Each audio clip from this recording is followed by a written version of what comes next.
Welcome to the Backyard Professor Responds videos. Last night I forgot to stand up and share my shirt with you, so here it is. When God made me, he grinned and said, "This'll be fun." Let's hope he was right. I found this at the local charity store for like $1. So yeah, you got to have fun t-shirts. I've run into a extremely interesting series of podcasts by Chris Ramsey. I'll leave a link in the description. He is talking about the Lacerta files. Now, these were interviews with aliens and humans. And the one he's talking about, part 3, in this particular very popular video, is occurred about April 2000. So not that long ago. There's some of us who remember going through the change in the millennium. We had the Y2K scare and all that noise.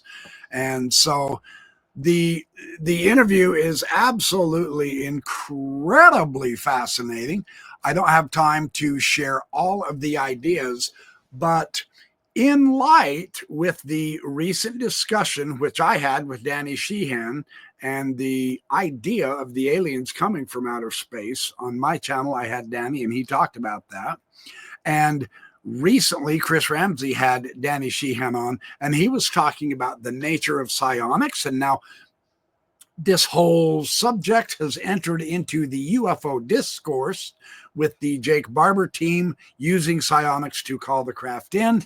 I think Chris Bledsoe, I don't know how to categorize him as a psionic user or whatever, but he definitely has a connection. He can call in orbs and allow people to video them, etc.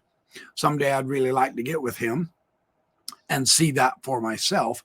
But what we learn about psionics here is really interesting because it takes on a sinister aspect.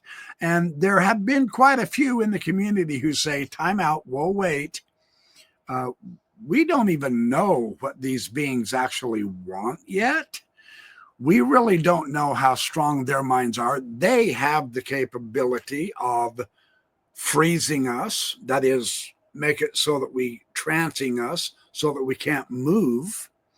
And then they can manipulate us with the power of their minds.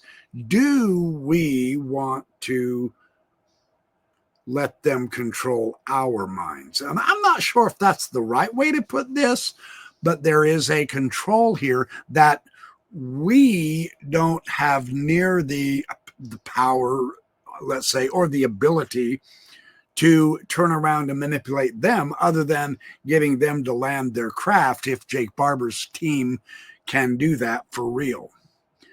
Let's take a listen to Chris Ramsey here. This is very interesting.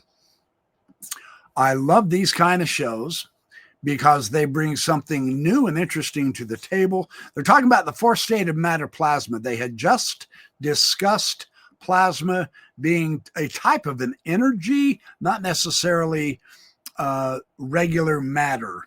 Let's see what he says. The fourth state of matter is very important for certain physical conditions, which can be used, for example, to, how should I express this to you, generate anti-gravity.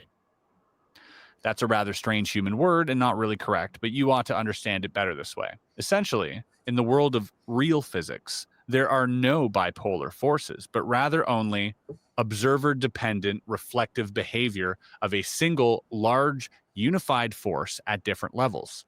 When we talk about the quantum field here, the quantum vacuum, with anti-gravity or the displacement of gravitational characteristics into levels, one can, for example, cause apparently solid matter to levitate.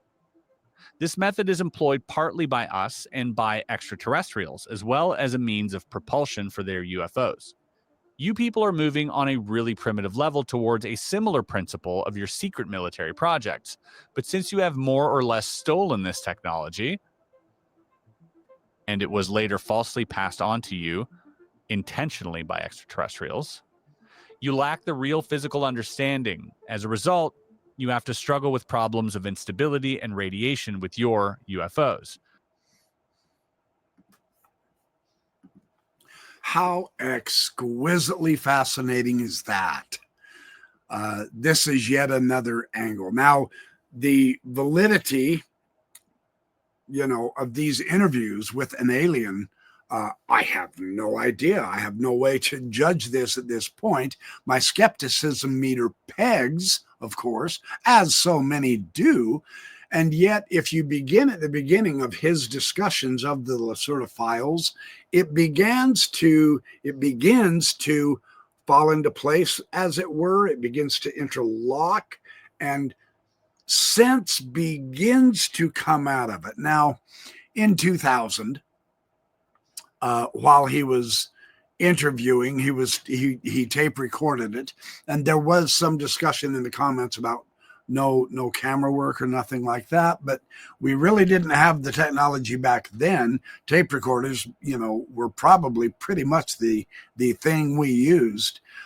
Unfortunately, I don't know if this tape still exists. This is a written out account where the author swore that this was a legitimate, genuine event, and it did take place, and he faithfully recorded the tape recording. So, at best, we have a secondhand source here, right?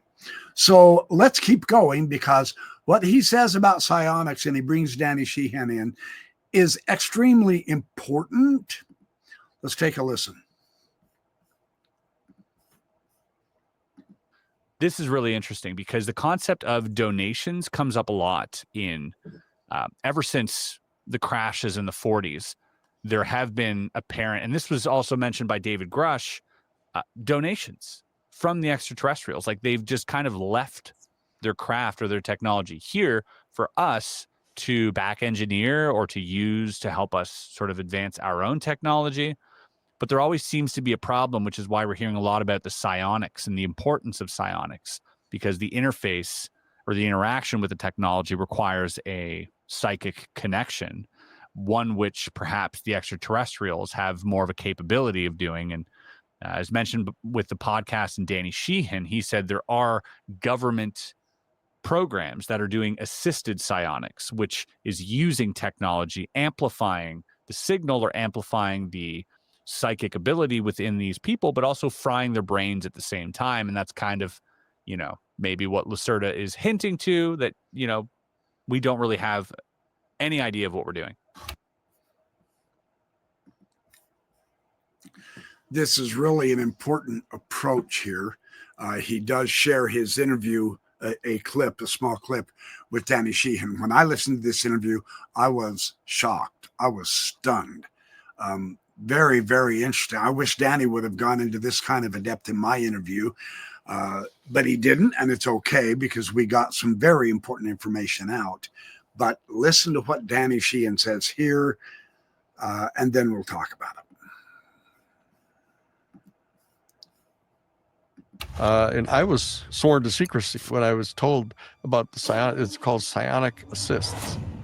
That there's a technology that they've got that is amping up the capacities of individuals to do telepathic communication, and it's very dangerous, and it's frying out the brains of people that they're testing. Go check out that podcast with Danny Sheehan, by the way. Very interesting stuff. According to my information, there have been a great number of deaths of your people because of intense radiation and field disturbance. So this causes us once again to do this, to begin to ask much more pertinent and serious questions about the entire nature of this whole alien civilization concept. Because, we aren't interested in bringing danger and death and harm to ourselves. And we don't have any type of, say, statistics of how many humans who attempt to psionically discuss things with the aliens or psionically take their craft over. We don't know how many of those end up being harmed. We do know that there have been some who have been harmed. Jake Barber talked about that in one of his interviews. And Gary Nolan has discussed how it affects the brain, and he's shown some brain scans and some analysis of the way the brains have been injured with people who have been involved with these aliens. Now, this is scary. Let's make no mistake about it. I don't want anyone messing with my brain, let alone my heart, let alone my, whatever parts of my body. We just don't know if there is a way to communicate normally with these beings. Is this perhaps our human weakness, that their means of communicating with us is so advanced that we can't help but be injured in the process and or killed? And so is this why they have been kidnapping humans, interbreeding with them to try to strengthen the crossbreeding in a future generation that can psionically communicate with these beings without being physically harmed? Are they in the process of developing a new species? Now, that I can even talk in this manner. A year ago, if you'd have told me I was going to make a podcast where I'm talking about the interbreeding program of aliens and they're trying to build up our species, there's something about us that they like and or need, and that's why they're interbreeding with us, entirely against all of our human rights and our wills, but they don't seem to care about that.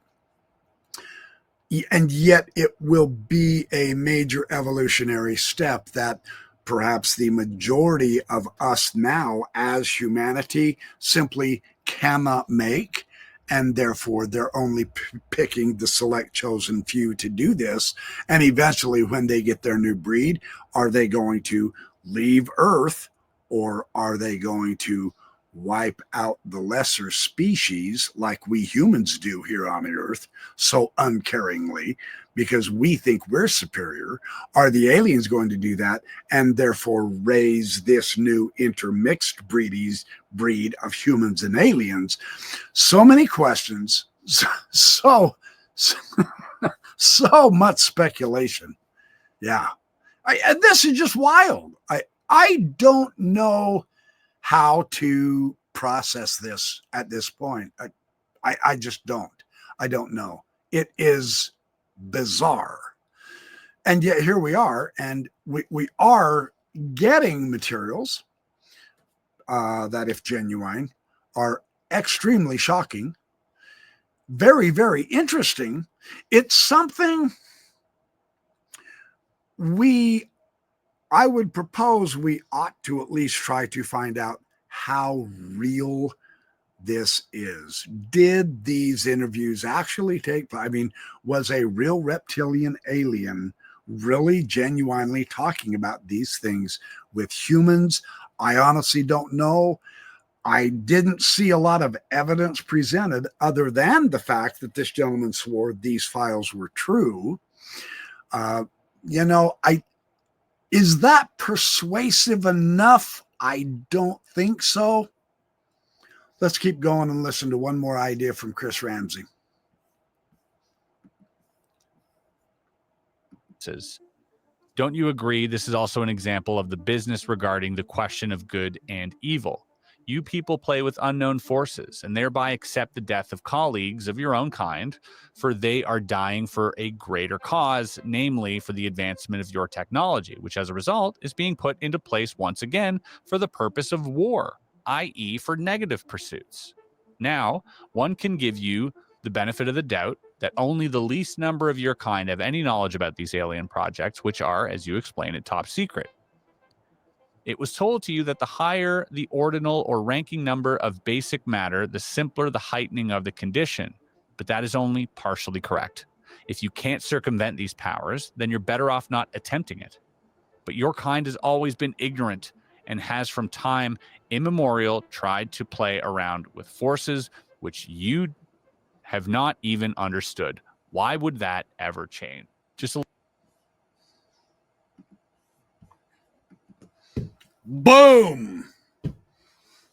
Yeah. It's our inquisitiveness. It is the human nature to want to know, our curiosity. And, maybe that saying, curiosity killed the cat, isn't so false. Curiosity is going to kill the human. We don't know. I would like to somehow find a rosy ending with all of this. I just don't know how to at this point. I'm simply bringing this out, basically asking you what you think about all this psionics stuff and all. This is like what we first did with our nuclear knowledge and nuclear weapons. We killed off so many people. We made so many people sick with radiation simply because we didn't understand, and we were so impatient because we wanted to cause ourselves to be greater than the other people on the other side of the world, and therefore we could kill them with a new, bigger weapon. And it's the same thing again and again and again. Now, if this interview is actually real, this alien has a very good point.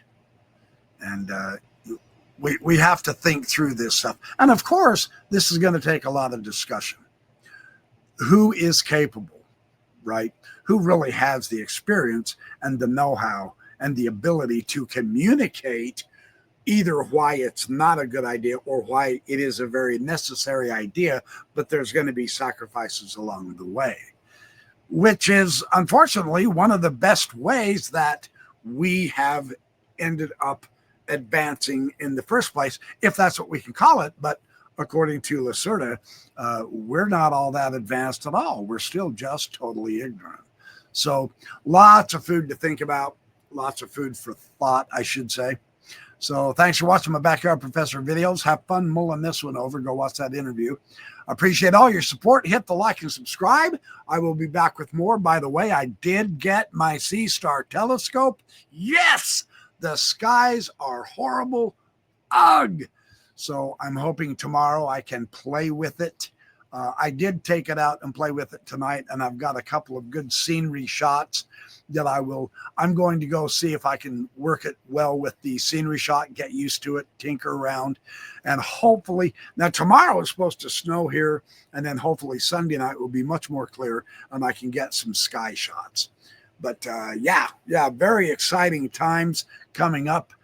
We've got a lot to learn. We've got a lot to experience together. I'm going to have a lot to share. I appreciate you being on this journey with me. It's a lot of fun. It's very interesting. It's very educational. And hopefully it's elevating us and building our spirits so that we can face the future squarely, because there's a lot of changes occurring, which is typical of our lives, right?